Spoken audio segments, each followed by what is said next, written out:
इस वक्त ईरान और पाकिस्तान के बीच जंग जैसे हालात बन चुके हैं। ईरान ने पाकिस्तान के बलूचिस्तान में जैश अल अदल के ठिकाने पर ड्रोन और मिसाइलों से जबरदस्त हमला किया।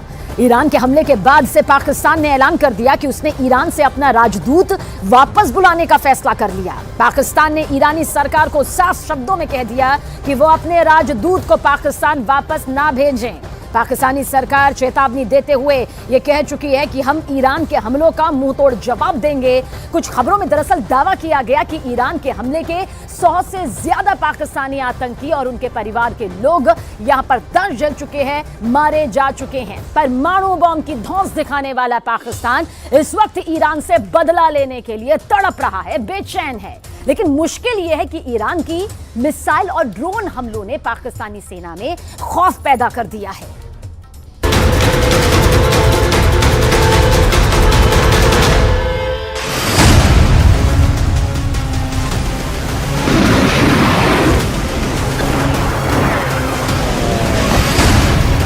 दुनिया भर के वॉर एक्सपर्ट्स इस बात से हैरान हैं कि आखिर ईरान ने सिर्फ 24 घंटे के अंदर इराक और पाकिस्तान में हमलों को अंजाम कैसे दे दिया। पाकिस्तान में भी ईरान ने इतने भीषण मिसाइल और ड्रोन हमले किए हैं कि पाकिस्तानी सेना और सरकार बुरी तरह से खौफ में आ गई। पाकिस्तानी मीडिया के दावों के मुताबिक पाकिस्तान ने हमले के तुरंत बाद ईरान से अपना राजदूत वापस बुलाने का ऐलान कर दिया है। हम आपको बता दें कि ईरान के इस्लामिक रिवॉल्यूशनरी गार्ड्स ने पाकिस्तान के बलूचिस्तान प्रांत में 2 आतंकी ठिकानों पर बड़ा हमला किया है।